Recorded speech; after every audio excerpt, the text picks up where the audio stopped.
Estamos aqui nos estúdios com a presença do nosso amigo Jefferson Manuel, ele que é psicólogo e psicanalista. Também a nossa amiga Pri Reis. Uma ótima tarde para você, Pri. Uma ótima tarde, Manuel. Boa tarde, Marcos Oliveira. Boa tarde, caros ouvintes. Boa tarde, Jefferson. Boa tarde a todos os ouvintes. Boa tarde, Marcos. Boa tarde, Pri Reis. Uma alegria estar aqui com vocês. Então vamos lá, né? Tratar de um assunto muito importante que a gente vem acompanhando aí durante diversos anos. De alguns anos para cá a gente tem tratado aí desse assunto, que é cuidar da saúde mental. Principalmente falar sobre a prevenção aí, né? De algo que tem acontecido muito, que é o suicídio. Né, Pri? É isso aí. Caros ouvintes, inaugurando aqui o nosso estúdio de podcast, né, o Super Mídia. Nós tivemos uma festa maravilhosa, não é isso, Marcão? Na sexta-feira, no dia 27. Comemoramos aí 27 anos de FM Super no ar. Inauguramos o Super Mídia com uma festa maravilhosa. Vários de vocês passaram aqui para dar um abraço na gente. E hoje a gente traz aqui a nossa em primeira mão, né, entrevista aqui com o Dr. Jefferson Manuel, e nós vamos falar no último dia de setembro sobre um assunto que o próprio governo vem tratando com muita seriedade desde 2013. Desde 2013 existe uma campanha, Marcão, é o Setembro Amarelo. Ela acontece em todo o território nacional, falando sobre a importância da prevenção ao suicídio. Por que nós escolhemos, Marcão, o dia 30 de setembro para poder falar sobre isso? Porque hoje nós queremos enfatizar para vocês o seguinte: o Setembro Amarelo, ele é uma campanha muito importante. Mas mais importante que dar atenção ao Setembro Amarelo é dar importância à sua saúde mental de setembro a setembro. É isso aí, pessoal. Então, conosco aqui presente, Dr. Jefferson Manuel, psicólogo e psicanalista. Ele também, que é locutor e músico, tem uma bagagem maravilhosa aí. Olha que bacana, nosso companheiro aí, viu, Marcão? Nosso companheiro aí de locução, nosso companheiro de mídia. Ele veio trazer pra gente um pouco desse conhecimento aí que ele tem. Então, Dr. Jefferson, em poucas palavras, explica pra gente aí o que é o Setembro Amarelo. Muito bem. O Setembro Amarelo trata-se exatamente disso, de uma campanha que busca conscientizar a população sobre a questão de pensamentos e ideação suicida. Não só a conscientização, mas a partir dela evitar o acontecimento, ou seja, o ato do suicídio. Então, é uma campanha que promove essa conscientização, tendo o dia 10 de setembro, o Dia Mundial de Prevenção ao Suicídio. Exatamente isso. E o governo, né, em si, ele levantou essa necessidade, Marcão, porque os números eles ficaram muito alarmantes de um determinado tempo para cá. O índice de suicídio, principalmente em idosos e adolescentes, de acordo com as estatísticas, né, do próprio governo, aumentou assim significativamente. Nós temos aí um aumento entre 2016 e 2021, um aumento de 49,3% no índice de suicídio. Isso o que é noticiado. Exatamente. Isso o que é registrado. Sim. Fora aquilo que a gente não tem os dados. Que não é passado, não é retransmitido os dados. Isso. E é interessante a gente falar sobre isso, que é algo muito relevante, porque o Brasil, segundo a OMS, né, a Organização Mundial da Saúde, está em 8º lugar nesse ranking. É o 8º país do mundo que mais acontece suicídio. A gente pensando de uma forma global, em todo o mundo, a cada 40 segundos, uma pessoa se suicida. Então, nesses 40 próximos segundos aqui agora que a gente está falando, uma pessoa no mundo está cometendo suicídio. Dr. Jefferson, isso é assustador porque hoje a pessoa pode estar conversando aqui conosco, pode estar rindo ali com o Marcão, pode estar sentado ali no restaurante ao lado, almoçando com um amigo, um colega. À noite ele vai lá e tira a vida. Exatamente. A gente pode entender isso diante de várias formas. Uma das formas é o próprio preconceito. A média de homens é muito maior de suicídio do que das mulheres. Para cada mulher que suicida, 4 homens se suicidam. E justamente por quê? Olha a questão patriarcal, a questão até do próprio machismo. O homem que vai pedir ajuda, vai pedir auxílio, eu estou precisando de ajuda, me socorre, quero contar com a sua ajuda porque sozinho não estou conseguindo. Então tem uma questão aí muito intrínseca masculina de não se subjugar ou de não contar com a ajuda do outro. E isso pode contribuir para que os homens se suicidam mais do que as mulheres. Ele que teoricamente, Marcão, aqui é chefe de família, pode dizer melhor do que eu. Ele que teoricamente deveria ser o protetor, deveria cuidar, Sim. É isso, Marcão? Esse caso aí é como você disse, doutor, a questão do machismo. Sim. Às vezes a pessoa está precisando de ajuda e ela não tem coragem de pedir. Exatamente. Ela chega a um determinado momento na vida que ela está com a cabeça tão cheia, tão proclamada de coisas ali, Sim. que ela não consegue pedir ajuda. E a depressão, ela é uma coisa muito séria. Ela é muito, como que eu classificaria, viu? Injusta. Exato. Injusta até. E para você que agora está nos escutando, se você está passando por esse momento difícil, busque ajuda, né? Para todo sofrimento existe um alívio. Esse desespero que você está passando agora, essa angústia, esse desvalimento, não precisa ser o fim da sua história. Né? Pode ser um novo começo. Pode ser um novo começo. Pode ser um recomeço, né? E toda pessoa que pensa em suicídio, que já tentou suicídio, Marcão, Pri, não querem tirar a vida. Elas querem matar aquilo que a está matando. Isso. Quer matar o que a está matando, o sofrimento, a dor. Pode ser a perda de um ente querido muito próximo, pode ser um emprego que gostava muito, de repente a empresa desligou esse funcionário. Então são grandes perdas, né, que a pessoa pode passar. Então, na verdade, a pessoa não quer tirar a vida, ela quer matar aquilo que a está matando. E para você que nos escuta agora, o que está te matando? É uma angústia, uma depressão, é um desvalimento? Você pode pedir ajuda, busque profissionais qualificados, converse com pessoas, porque, como dissemos agora, Marcão, pode ser o recomeço e não o fim. Exatamente. Para você que está aí ligadinho na 87.9 FM Super, para você que está nos ouvindo pela Alexa, também pelas redes sociais, né? Instagram, YouTube. Nós estamos aqui hoje inaugurando o nosso Super Mídia, nosso primeiro podcast ao vivo com o Dr. Jefferson Manuel, psicólogo e psicanalista. Encaminha aí na sua rede, encaminha aí para os seus amigos. É um assunto muito válido, é um assunto que está em evidência, é um assunto que uma pessoa que você conhece pode precisar dessas informações, pode não ter essa coragem, né, Marcos Oliveira, de pedir ajuda, de conversar, e nos ouvindo aqui, ouvindo essa entrevista, nesse bate-papo aqui, essa pessoa pode ter uma luz no fim do túnel. Sobre o que estamos falando, Marcão? Prevenção contra o suicídio, que tem aumentado muito. Inclusive, doutor, Sim. Recentemente assim, tem uns 6 meses mais ou menos, eu todos os dias recebia uma mensagem pelo WhatsApp da rádio, né? Todos os dias: Marcão, tô aqui te ouvindo em São Paulo, manda um abraço, manda um alô pra gente aí, vim embora de Igarapé, mas te acompanho todos os dias. E eu não vou citar nomes não, mas essa pessoa que me mandava mensagem através do WhatsApp da rádio, todos os dias fazia questão de ouvir, e através da rádio ela se casou, através de um programa que eu tinha na rádio antigamente, há mais de 20 anos. E essa pessoa, há um tempo atrás, tentou suicídio. Inclusive até um sargento da Polícia Militar que daqui uns dias volta conosco aqui num programa que chama Ronda Policial. Ele que da primeira vez socorreu essa pessoa que lá ia pular da passarela. Conversou, agarrou ele pela calça e abraçou e jogou para cima da passarela de novo. E essa pessoa foi resgatada. E como eu disse, estava nos ouvindo todos os dias em São Paulo. E de repente não mandou mais mensagem.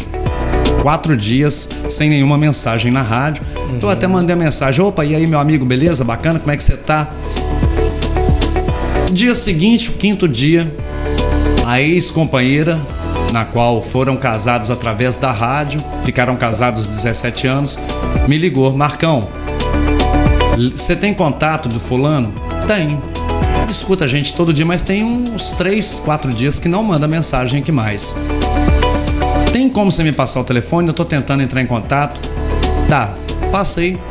Quando conseguiu entrar em contato lá com algum conhecido lá de São Paulo, esse nosso querido amigo havia sido encontrado morto por essa injusta agressão contra si mesmo, né? Que é o suicídio. Ele havia suicidado. Já não era a primeira vez que ele tinha tentado, né? Já tinha tentado outras, mas dessa vez, infelizmente, ele foi encontrado morto. Infelizmente, esse amigo do Marcos Oliveira, ele é uma pessoa que entrou ali, Dr. Jefferson, nas estatísticas. Exatamente. Nas estatísticas anuais, né? Isso é divulgado pelo Anuário Brasileiro. Em 2023, somente em 2023, o aumento de suicídio entre civis e militares aumentou 26,2%. O anuário diz, Marcos Oliveira, que nessa categoria, Dr. Jefferson, você sabe disso melhor do que eu, nessa categoria a taxa de suicídio ela é 8 vezes maior que a taxa da população. Sim. E são pessoas que estão ali tratando da nossa segurança. Sim. São pessoas que estão tratando da segurança pública, são pessoas que estão saindo de casa todos os dias, colocando a própria vida em risco em função de proteger toda a população, exatamente. A nossa vida. Sim, sim. Né? E outra coisa também que é bem... Eu chego a dizer que é curioso. É curioso esse dado. Que a pessoa sai de casa e os familiares dizem: não teve nenhum indício, não teve nenhuma fala, nenhum alerta, nenhuma situação na qual a gente pudesse acender aquela luz de que aquela pessoa precisasse de uma ajuda. O que acontece, Dr. Jefferson, como psicólogo, como psicanalista, o que pode ocorrer, além do que você já citou aqui, né, sobre o patriarcado, o que pode ocorrer também na mente dessas pessoas para eles conseguirem, de uma certa forma, ofuscar essa necessidade, né, de que eles estão ali passando naquele momento, de precisar de pedir ajuda e não conseguir verbalizar isso e tampouco deixar explícito. Sim, sim. É importante a gente pensar que ninguém se suicida do dia para o outro. As pessoas que têm ideação suicida ou pensamento suicida, elas sempre vão deixando aí pequenas marcas ou pegadas. Talvez essa família não está atenta, talvez esse batalhão não esteja atento, porque é um trato com a saúde mental. Mas a pessoa, quando ela chega à ideação suicida, ao suicídio, ela já deixou grandes sinais ali. Porque, na verdade, é um desinvestimento de si mesmo. A pessoa deixa de investir em si. Ela vai se demitindo. Então existe aí um desinvestimento.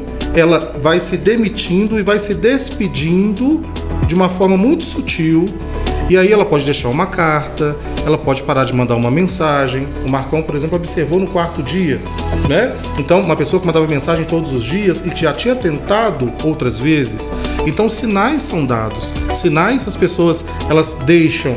Só que, às vezes, pela correria do dia a dia, pela nossa demanda, hoje cada um buscando aí no seu trabalho, buscando aí a sua correria própria da família, acaba talvez não tendo aquela sensibilidade ou aquele olhar.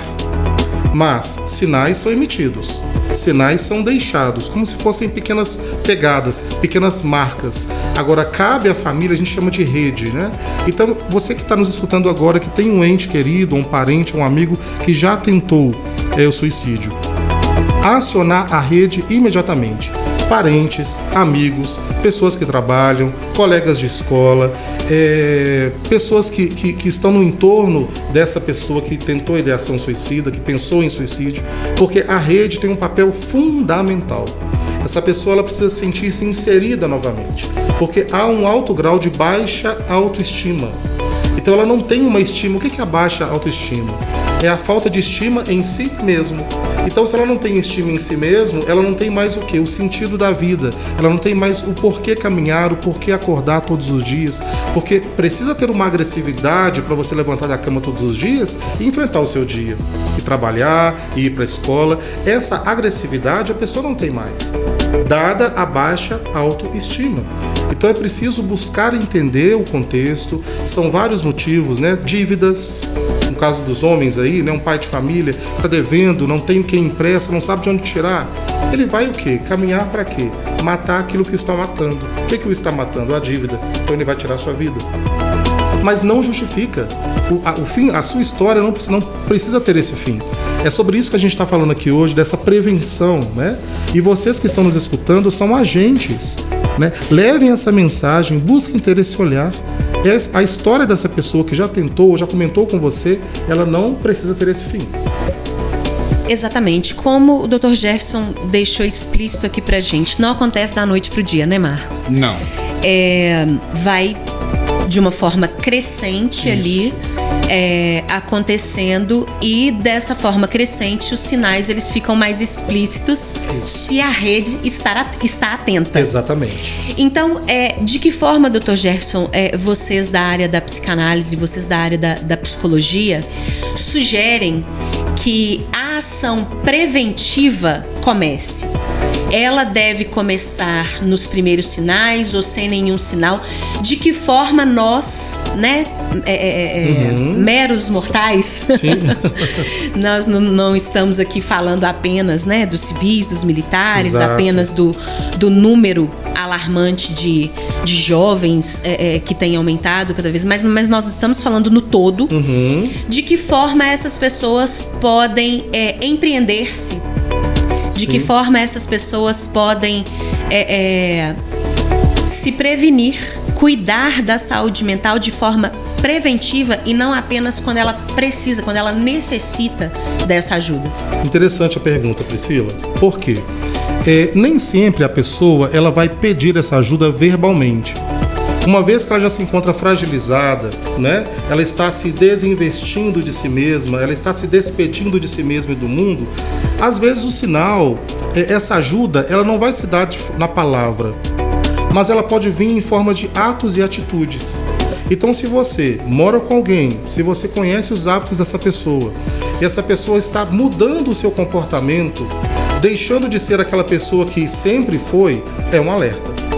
Ela não chegou a pedir a sua ajuda, ela não demonstrou que ela está fragilizada, que ela pensou na ideação suicida, mas o seu comportamento reverberou isso. Olha, essa pessoa ela não está mais saindo do quarto, essa pessoa ela não tem mais vontade de ir ao clube, ela não joga, ela não vai mais à academia, ela não tem vontade de ir à faculdade. Mudou o comportamento. Se mudou o comportamento, então a rede tem que estar atenta a alguma coisa está acontecendo. Então esse pedido de ajuda nem sempre ele vai vir de forma verbal. Uma vez que não acontece dessa forma, cabe a nós, a rede, irmos ao encontro dessa pessoa para ajudá-la, para acolhê-la, para abraçá-la, para dizer que ela não está sozinha, né? Então, se uma das, né, respondendo a sua pergunta, se a pessoa não pede ajuda ou não verbaliza, que seja você, o parente, o marido, a esposa, o cônjuge, o filho, a filha, a perceber isso no seu parente e dar o primeiro passo. Dr. Jefferson, a Fiocruz vem alertando nos últimos anos, principalmente nos 2 últimos anos, para o aumento de suicídio entre crianças e adolescentes. E a Abramed, ela confirma que no Brasil há mais de 30 internações por dia. Por dia, gente, mais de 30 internações diárias com intenção ao suicídio, certo, justamente nessa faixa etária. Então vamos pensar aqui que numa casa, né, geralmente hoje na atual conjuntura, nós temos ali pai e mãe trabalhando, nós temos ali as crianças numa faixa etária muito novos ainda, sendo colocados em escolas em período integral, e nós temos adolescentes que podem ficar já um período sozinhos em casa, o outro período ele vai para a escola. Sim. E esse aumento, esse número alarmante, creio que grande parte dele vem por essa rede não estar atenta e não perceber esses sinais dos próprios filhos. Ok. De que forma que os pais podem atuar, podem trabalhar com as suas crianças e seus adolescentes se eles não estão, de certa forma, presentes? Não porque não querem, mas porque estão saindo para trabalhar, para colocar comida dentro de casa, para pagar as contas e etc. De que forma pode-se surgir uma rede de apoio para essas crianças e para esses adolescentes, para que esse índice de preferência seja eliminado, né? Sim, mas num primeiro momento que ele caia. De que forma essa ação preventiva pode e deve acontecer entre crianças e adolescentes para que os números não continuem subindo tão drasticamente? Certo. Jacques Lacan é um psicanalista francês e ele dizia uma frase assim: não me dê o que te peço. A resposta a essa pergunta, Pri, vai exatamente na contramão do que hoje o senso comum, a sociedade prega e nos ensina. Pais, frustrem os seus filhos. As crianças precisam ser frustradas. As crianças precisam saber o que é um não. Hoje, a gente percebe a questão, né, exatamente, com relação ao celular, à tela. Às vezes o pai ele não quer se chatear, ele quer tomar a cervejinha dele, ele quer estar ali com a esposa, e pro filho parar de chorar, dá o celular. Pro filho parar de pedir atenção para ele, dá o celular. Quer dizer, o filho não tem o não. E aí, essa criança cresce. Ele se torna um jovem, se torna um homem. Quando esse homem se casa, essa namorada ou começa a namorar e etc e tal, essa namorada fala, não quero mais namorar com você, ou a esposa, não quero mais ficar casado com você, o que acontece? Ele não sabe o que é um não, porque lá com os primeiros cuidadores, na infância, na base do caráter, na base da estrutura, ele foi o quê? A sua majestade, a criança. Tudo que ele queria, a mãe e o pai dava. Então, quando ele cresce, ele não sabe, ele não consegue se haver com o não. Ele não consegue se haver com a frustração. Porque na sua constituição psíquica, na sua formação base, ele não teve o não. Então, hoje, os pais precisam frustrar a criança. Ah, mas ela vai chorar. Ela vai chorar até se esvair, mas ela não vai morrer. Ela vai chorar, mas ela vai entender que nem tudo é permitido, que nem tudo deve acontecer ou deve ser dado para ela quando ela quer. Para que ela cresça e quando ela for participar de uma seleção de emprego e de repente o colega do lado for selecionado e ela não, ela saiba lidar com esse não, ela erga a cabeça e busque uma outra entrevista. E não saia batendo o pé, e não saia se sentindo injustiçada, vitimizada. Então, o não, a frustração é o que falta hoje para as crianças. Então, os pais, eles querem o quê? Um comodismo. Os pais, eles vão para uma festa, se tem uma cama elástica, se tem um brinquedo, que a criança fique ali. E não se preocupa, né? Quer dizer, não tem mais o não tem mais a questão da hierarquia, porque pai e mãe não... Isso até pode parecer polêmico no primeiro momento. Mas entre amigo tem hierarquia? Não. Entre pai e filho tem hierarquia? Tem. Então pai e mãe não tem que ser amigo de filho. Vai chegar um momento que esse pai e essa mãe vai ser amigo, na vida adulta, na vida jovial. Mas agora não, é hierarquia. É pai e filho. É momento de moral, de ética, de leis. E como os pais querem ser amigos dos filhos, os pais querem... Não, eu sou amigo do meu filho, eu sou amiga da minha filha, até numa ingenuidade. Mas essa amizade não pressupõe hierarquia, não pressupõe o não. Então, pai e mãe, que vocês que estão nos escutando agora, não sejam amigos dos seus filhos, sejam pais e mães dos seus filhos, para que se tornem adultos coerentes, adultos psicamente equilibrados. Doutor, duas coisinhas que eu queria colocar aqui, nesse bate-papo nosso aqui. Uma delas, enquanto você falava, eu só mostrei, você já percebeu. Sim. Para mim, uma das principais causas aí de os jovens, principalmente os nossos jovens que têm cometido aí essa tentativa de suicídio, para quem está assistindo, gente, chama-se celular. Tem muitas crianças e adolescentes que têm acesso a tudo quanto é tipo de informação, principalmente deu aquela crise, o trem desbandeirou aí nas redes sociais, aquele joguinho da baleia, sim, onde inúmeras crianças tentaram suicídios, sim, se cortavam por uma brincadeira na minha opinião, para quem está assistindo, eu vou falar rasgado, é babaca, Exato. uma brincadeira de babaca, Sim. porque aquilo ali não existe. E um outro ponto dentro da nossa conversa aqui é a questão do alarme ou não alarme de uma pessoa que esteja ou que está com depressão ou que está entrando em depressão. Isso a gente sempre fala aqui na rádio, que durante o ronda policial, depressão, gente, é uma coisa séria, não é brincadeira, é uma coisa que atrapalha muito a mente da pessoa. Sim. Mesmo que ela não demonstre, eu uso sempre essa fala aqui na rádio. Quem me acompanha aí há muitos anos aí já deve ter ouvido eu falar isso muitas vezes. Tem o cão que late ou ladra e não morde, mas tem o lobo que uiva em sinal de ataque. Exatamente. E a depressão, Marcos, você trazendo essa questão, é uma postura psíquica, porque a pessoa, a gente chama na psicanálise de inibição, né? O que é uma inibição? É uma rejeição da função do eu. Então a pessoa, ela rejeita a sua funcionalidade. Não é que não tem energia, mas ela não está para fora, ela está para dentro. Então a pessoa está no seu quarto, ela está no seu mundo, ela está fechada, existe uma energia ali que não está sendo colocada ou canalizada para o que é correto, que é para as relações pessoais, para o trabalho, para a escola, para a convivência com os seres humanos. Quando a pessoa está nessa depressão, que é essa renúncia da função do eu, ela se encontra de uma forma... ela busca o encontro com aquilo que foi perdido. Olha que isso é tão interessante. Ela perdeu alguma coisa. Então vamos pensar aqui numa pessoa que perdeu um ente querido. Ela perdeu alguma coisa. E aí ela se deprime por isso, porque ela não dá conta de passar pelo luto, ok? Então ela busca o encontro com o objeto perdido. Como ela perdeu esse ente querido, ela também se perde. Mas por que ela se perde? Porque ela ainda não se encontrou. Porque se ela tivesse se encontrado, ela daria conta desse luto.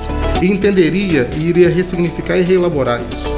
Então, a pessoa que está com depressão, ela está totalmente dependente daquele objeto que ela perdeu. Seja um trabalho, seja um namoro, seja um ente querido. Minha vida não está dando mais certo, eu não encontro sentido para nada. Meu marido terminou comigo e eu não tenho mais sentido de vida. Quer dizer que o sentido de vida dessa pessoa estava no marido. Está no outro, né? Está no outro, não nela. E aí o resgate da psicologia, da psicanálise, é exatamente isso. Vamos resgatar o que há em você, né? Vamos buscar o que há de melhor em seu ser, para que você, estando fortalecido, possa caminhar independente do outro. Porque às vezes somos tão o outro que esquecemos de nós mesmos. Exato. Eu quero voltar numa fala do Dr. Jefferson. Ele deixou aqui um recado para os pais, né? Sejam pais, né? Sejam pai e mãe, isso. Sejam a autoridade, respeite essa hierarquia na sua casa. Aí eu quero dizer que, assim, eu me coloco no lugar de uma pessoa que está ouvindo isso e não está... Às vezes acabou de ligar, né? Pegou essa fala. Então, assim, é muito válido dizer o seguinte: o doutor, nós aqui estamos conversando, nós não estamos dizendo para que você não tenha amizade com seu filho. Sim. Nós não estamos dizendo aqui para você não ser próximo do seu filho. Exatamente. Por que eu estou trazendo essa fala? Eu tenho um filho de 6 e um de 9 anos. Os desafios que eu enfrento diariamente com eles, tendo em vista a mesma idade que eu tinha, são assim, surreais próximo da realidade que eu vivi na mesma idade deles. Sim. E hoje, né, em 2024, essa foi uma fala que eu usei com o meu filho de 6 anos na semana passada, Dr. Jefferson. Eu disse pra ele: se eu precisar escolher entre ser a sua amiga e ser a sua mãe, eu vou escolher ser a sua mãe. Exato. Por quê? O Dr. Jefferson trouxe aqui, Marcos, né? O pessoal que está nos ouvindo aí, se ligou agora, se você ligou agora, há poucos minutos atrás, ele trouxe pra gente aqui sobre a frustração, sobre o não, né? O entendimento que a criança tem quando ela recebe tudo. Vamos colocar aqui um exemplo diferente, Dr. Jefferson. Sim. Vamos colocar aqui uma criança que sempre teve de tudo, Marcos Oliveira. Sempre teve de tudo. Mas aí o pai era dono de uma grande empresa, ele faliu e a mãe perdeu o emprego. E hoje ela tem uma excelente vida para dar para aquela criança, tendo em vista ali o que eles construíram ao longo desses anos todos. Porém, muita coisa vai ter que ser retirado do contexto, da vida daquela criança. Então, aquela criança que tinha tudo vai passar a escolher o que ela pode ter. E isso ela não viveu. Sim. Ela não viveu essa escolha, né? Eu tô trazendo ali dois extremos. Dois extremos. E vamos para outra criança que o pai e a mãe sempre deu o básico, sempre apresentou o básico. E a criança já teve que crescer nesse contexto de escolha, mas que ele vira pro pai e pra mãe e fala assim: você não me dá nada. Você não é nem meu amigo. Você nem me entende. Né? De que forma a gente contorna isso?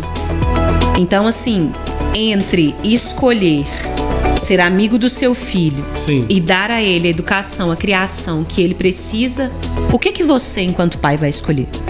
Sim, é interessante a gente pensar que existem vários polos. Quando você disse, não é que vocês não devam ser amigos, exatamente. Mas essa amizade não pressupõe a anulidade da figura paterna e materna. Essa amizade não pode deixar que a criança se torne pai do pai ou mãe da mãe.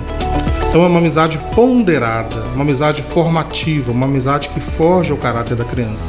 Quer dizer, a minha amizade ela é uma linha tênue, ela não pode passar do ponto em que esse meu filho entenda que ele pode ter ou fazer o que quiser comigo. Então, realmente, é bom frisar, porque talvez as pessoas não vão entender dessa forma. Com relação ao que você trouxe depois, não se trata da criança, se trata do pai e da mãe.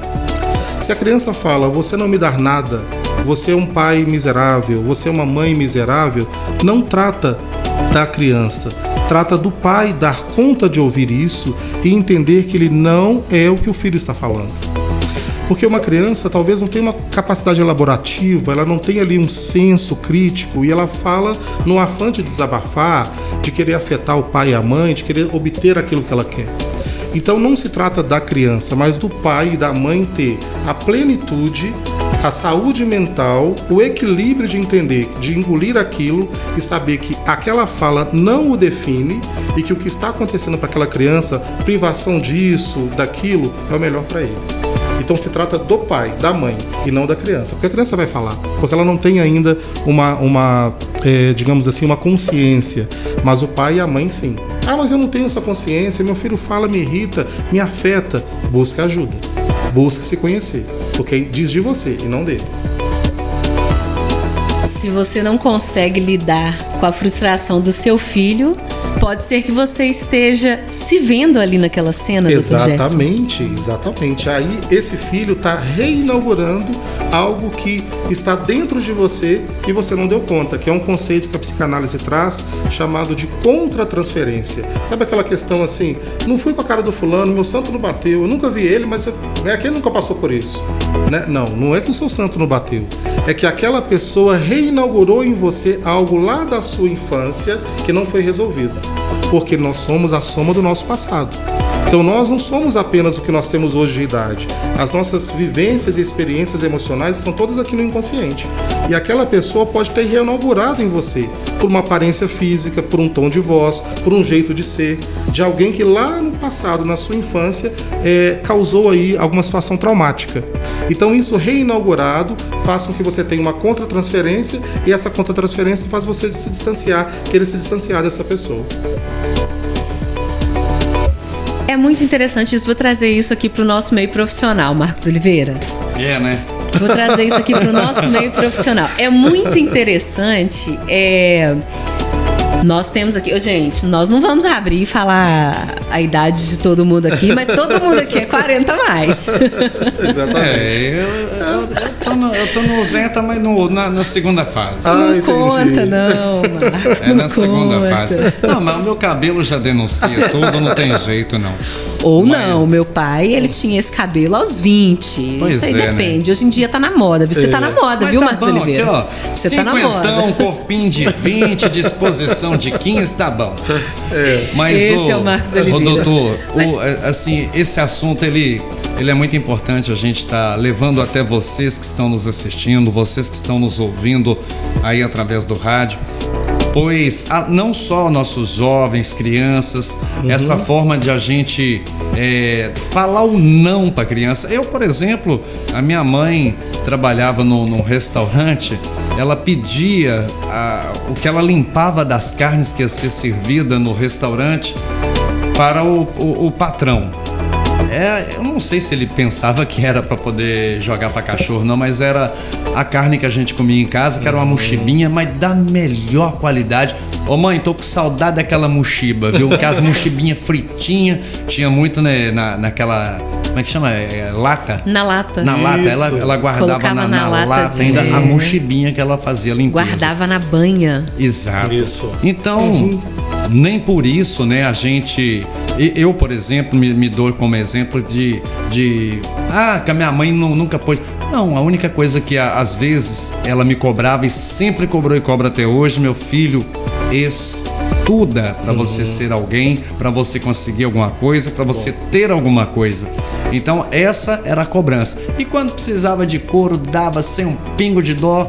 E couro de pai e mãe nunca matou não, porque senão não estava aqui contando. Isso aí. É uma coisa que é muito importante também a gente falar, porque tem muita criança que hoje em dia está com essa... A disciplina positiva. Essa coisa de que você não pode bater mais, você não pode corrigir o seu próprio filho.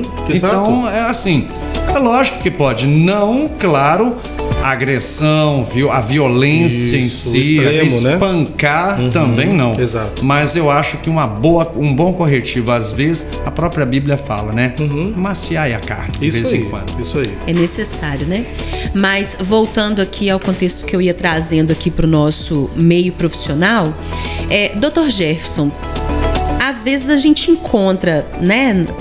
Ao longo da minha vida, eu já vi isso acontecer mais de uma vez. Sim. Não sei, Marcos Oliveira, se você participa da minha opinião, mas de repente você vê uma pessoa num determinado quadro profissional e fala assim, aquela pessoa não deveria estar ali. A capacidade dela é muito superior. O que ela está fazendo está aquém da pessoa, do profissional que ele poderia ser. Isso tem a ver, Dr. Jefferson, com essa questão que a pessoa não conseguiu lidar com as suas próprias frustrações e que ela também não se enxerga, que ela também não se vê ali mais alto, mais forte, que é ela própria, a autoestima é tão baixa que ela não se vê como as outras pessoas a veem? Sim, ela não se sente merecedora de estar nesse local, né? De estar nesse lugar. E uma vez que ela não se sente merecedora, ela não sustenta a sua realização. Porque muitas das vezes a pessoa até chega. A questão não é chegar, a pessoa até chega. Mas e sustentar? Então, a grande questão é sustentar a realização. Por isso, a psicanálise ela é um tanto quanto contraditória no sentido do senso comum, porque ela traz algumas verdades. Nós, da psicanálise, né, que acreditamos na psicanálise, que trabalhamos com a psicanálise, nós não pressupomos o sucesso. Pode parecer até contraditório, né, paradoxal. Como assim? Todo mundo está buscando sucesso. Por quê? Porque se eu busco sucesso, eu posso estar fadado também ao fracasso. Nós buscamos a realização. Então, é diferente. Então, quando você se realiza, você vai o quê? Trabalhar para sustentar aquele lugar que você chegou. Agora, se você busca o sucesso, se você tem a meta do sucesso, e quando o fracasso vier? E quando os likes começarem a cair, as curtidas diminuírem? Porque você está buscando o sucesso, é um lugar fantasioso. A realização não, a realização é concreta. Tem uma frase de Freud que diz o seguinte: é bom demais para ser verdade. A pessoa, ela não se autoriza a estar naquele lugar porque ela não se considera, isso inconscientemente, tá, pessoal? Vocês que estão nos escutando agora, caro ouvinte, nós estamos dizendo aqui num âmbito inconsciente, não é num âmbito consciente, não. Porque para neurociências, 95% do nosso comportamento é fundado no inconsciente. só 5% é pautado no consciente, que a gente está falando aqui agora. Olha aí. Olha, então quem rege a nossa vida? Por isso que... É o nosso inconsciente. É o nosso inconsciente. Por isso que por que eu faço aquilo que eu sei que é ruim para mim? Eu sou diabético, por que eu como açúcar? Por que eu na BR eu não obedeço às placas e faço 180, 190? Por que eu tenho um comportamento que não é condizente com aquilo que eu deveria fazer? E por que eu não consigo fazer o que eu queria? Nossa, eu sei que é bom ir na academia, eu sei que eu preciso fazer caminhada, por que eu não consigo? Então eu faço uma coisa que eu não quero, né? E deixo de fazer uma coisa que eu quero. O inconsciente está nos regendo aí. E aí é preciso vir para a terapia, para a análise, para buscar um autoconhecimento e entender quais as travas que estão fazendo você estar fixado naquela situação. Porque é um trauma da infância que está ditando o seu comportamento. Diz para o nosso ouvinte qual que é a diferença da psicanálise e da psicologia. E em que situação que vocês, enquanto profissionais, indicam uma ou outra? Ok. A psicologia, ela vai tratar do que você sabe a seu respeito. Então o paciente chega lá na terapia, chega no consultório do psicólogo, da psicóloga, olha, doutor ou doutora, eu gostaria de tratar o meu alcoolismo, isso está afetando o meu casamento, isso está... Então, a psicologia... Eu sei do meu problema, eu sei o que me adoece. Isso, a Quando psicologia... eu sei o que me adoece, eu já levo a situação, o problema para você. Exatamente. Você não tem que descobrir o que eu tenho. Isso, muito bom, Okay. Isso aí. Então, eu sei de mim, então o psicólogo vai tratar do que eu sei. E agora, e o psicanalista? Da tríade, psiquiatra, psicólogo e psicanalista, ele é o único que é o investigador. Porque ele vai tratar do que você não sabe a seu respeito. Não sabe, mas dita a sua vida. Não sabe, mas impacta no seu comportamento no dia a dia. Então, o psicanalista... E atrapalha as suas realizações e interfere que você chegue no ápice, chegue onde você quer chegar. Exato. É muito interessante. Exatamente. Desculpa te interromper. Não, imagina, está certíssimo, isso aí.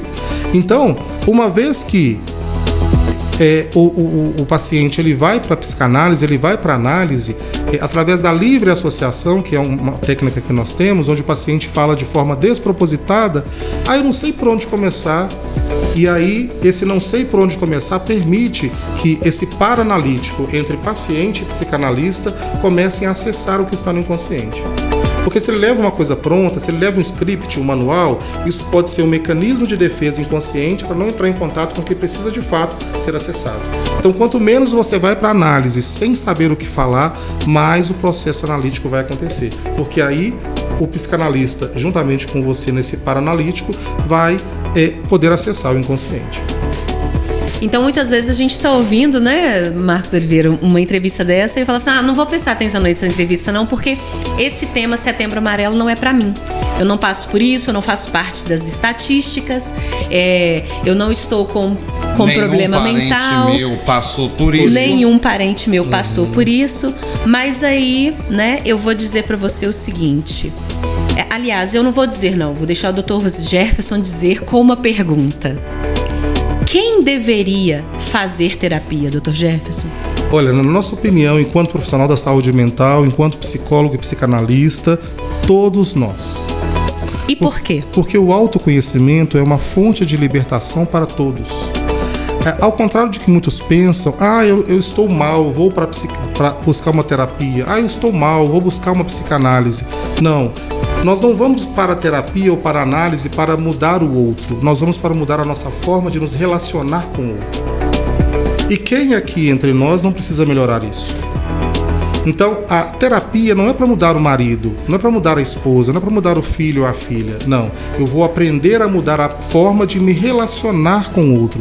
Porque o Dr. Freud tem uma frase onde ele diz: qual a sua responsabilidade na desordem que você se queixa? O que tem de seu nisso?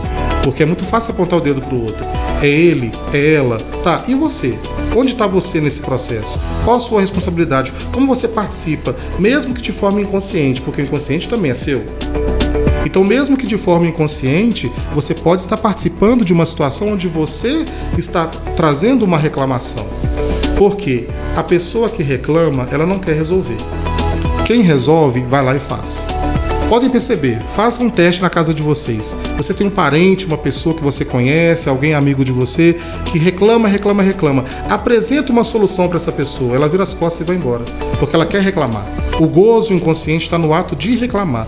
Por quê? Se quem quer resolver, resolve, não reclama.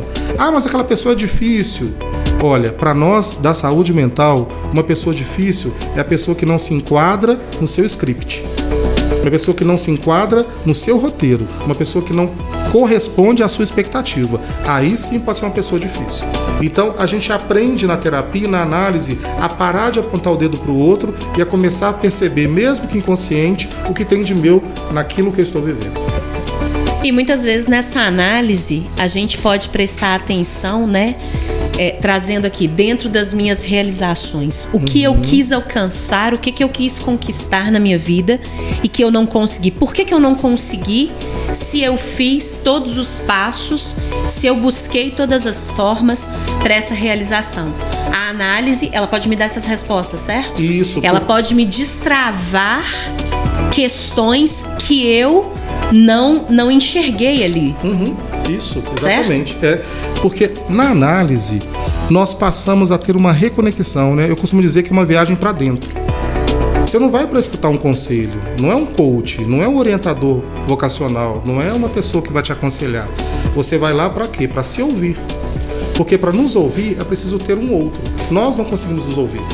Então eu preciso que o analista ou o psicanalista, ele vai devolver para o paciente aquilo que o paciente falou, mas não escutou. Escapou. Nossa, você se escutou? Eu quis dizer isso mesmo. Não, eu não falei. A gente chama de ato falho, né? Você quer falar o nome, por exemplo, do Marcão, você fala o nome do José. José, não, é Marcão. Saiu errado. Tem alguma coisa aí. Na psicanálise, nada é do nada. O que há de inconsciente nisso? Por que o José veio à mente agora? Então a gente começa a descobrir e o paciente começa a se escutar. Então ele vai, na verdade, para se escutar. E uma vez que ele se escuta, ele se propõe a análise. Porque é uma diferença, Priscila, de ir à análise e entrar em análise. Ir à análise é você estar lá semanalmente, cumprindo o seu horário, com seu psicanalista, com seu terapeuta, com seu psicólogo. Agora, entrar em análise é diferente. É você se propor a refletir, a fazer uma reflexão do que você fala. A fazer uma reflexão das intervenções que o profissional faz para você repensar ou reelaborar a sua vida. E se o conhecimento, né, isso é uma célebre frase, eu não sei se ela é de algum famoso, viu? Não sei, Marcão, mas assim, a sua mãe dizia ela em outras palavras, o meu avô dizia assim, conhecimento não ocupa espaço. Exato. Então, se o conhecimento não ocupa espaço, o autoconhecimento, ele vai te abrir ainda mais espaços. Isso, né? Isso. Ele vai te abrir ainda mais opções de você crescer, de você se inventar, de você se reinventar, de você começar quantas vezes necessário for. Exatamente, porque promove autonomia. Quando você começa a se conhecer, quando você começa a se perceber, pera lá, eu funciono melhor de manhã ou de tarde? Não, se eu não sei isso, eu não sei, então eu não conheço. Eu prefiro trabalhar à noite ou de manhã? Quer dizer, eu preciso me perceber, eu preciso saber quem eu sou, porque isso vai promover, Marcão, uma autonomia.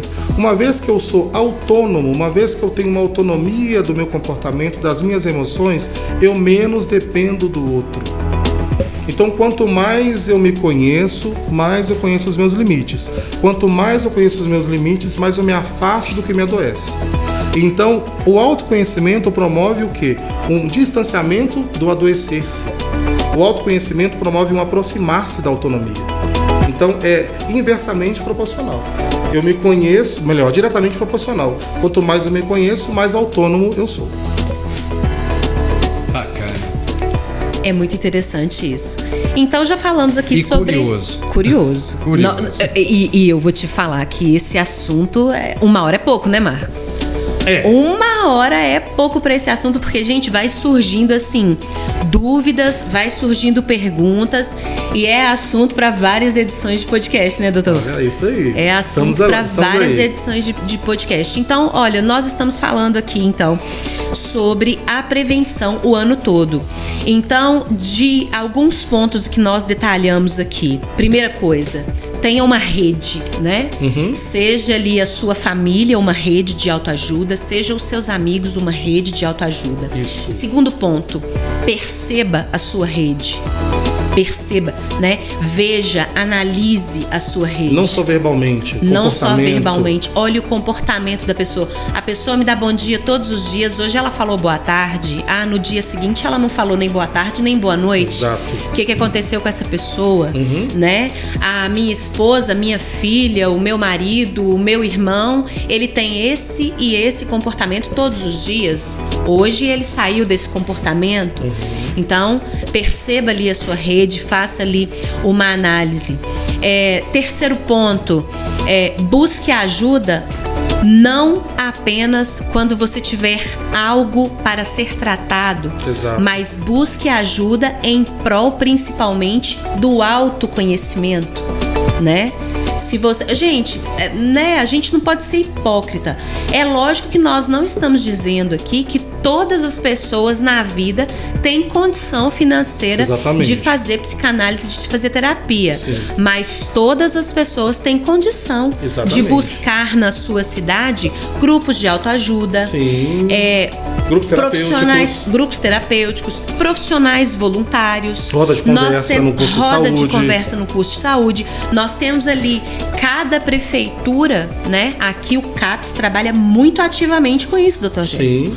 Nós temos ali no grupo, na prefeitura, várias ações, várias propostas que os profissionais da área da saúde mental tratam ali com a população. Então, gente, olha, você que está nos ouvindo, você que está nos assistindo, não é desculpa. Não tem desculpa. Eu não tenho dinheiro para fazer análise, eu não tenho dinheiro para fazer terapia, eu não tenho dinheiro para pagar um psicólogo ou um psicanalista. Não é desculpa. Nós citamos aqui no mínimo 5 pontos Exato. gratuitos disponíveis ao alcance de qualquer pessoa. Exatamente. Que vocês podem buscar, né? Então, pra gente finalizar aqui esses pontos, tá terminando aqui a nossa hora, pra gente finalizar aqui essa nossa entrevista, então só resume pra gente aqui de que forma essa prevenção, de que forma nós podemos cuidar da nossa saúde mental o ano todo. Muito bom. Esse é um ponto, né, que o Marcão e a Pri têm trago desde o início. Setembro Amarelo. A prevenção, a conscientização que previne o acontecimento do suicídio não pode ser apenas fomentado em setembro, mas durante todo o ano. Então, hoje, dia 30 de setembro, é o último dia do mês de setembro. Providencialmente, estamos aqui falando sobre isso. Para quê? Para que amanhã, quando começar o mês de outubro e durante todo o ano, possamos falar sobre isso, discorrer sobre isso, conversar sobre isso, sobre a importância da prevenção, porque a conscientização, o conhecimento, ele vai ajudar a prevenir. Uma vez que eu previno, eu evito acontecer. Então, é um processo, né?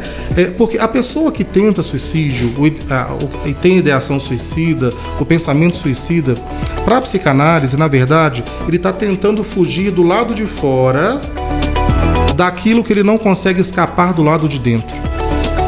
Então, a pessoa que tenta suicídio, que tem ideação suicida, que está pensando em tirar a sua vida, primeiro, ela não quer matar-se. Ela quer matar o que está matando. Então, isso é um ponto. O que adoece. Ela quer matar o que adoece. Ela quer matar a dor, não a tirar a vida. Mas a pessoa não sabe disso por estar imersa, né, no sofrimento, na dor, na angústia. Outro ponto, o sujeito tenta fugir do lado de fora daquilo que ele não consegue escapar do lado de dentro. Então, ou seja, a angústia está tão grande internamente, a dor está tão grande, o desvalimento está tão grande, que eu vou do lado de fora tentar resolver o que eu não consigo escapar do lado de dentro. E para isso existem profissionais, né? Porque a escuta, a psicanálise tem essa prerrogativa, é o alívio da dor pelo discurso da fala. Freud diz, a cura pela fala. Quando eu falo, né, o efeito catártico, né, ou seja, eu desabafo, eu coloco para fora, aquela angústia, ela é tirada de dentro, né, de dentro mesmo e colocado para fora, isso traz cura, traz alívio. Porque o discurso da fala traz alívio na dor. É isso aí. Riquíssimo o assunto e volto a dizer, nós vamos precisar de outra edição dessa, viu, Vamos Dr. sim, Gerson? estamos aí. Por hora, pessoal, quero agradecer aí você, nosso caro ouvinte, ligadinho, sintonizado na 87,9, você conectado conosco pelo YouTube, pelas nossas redes sociais, pelo Instagram, pela Alexa.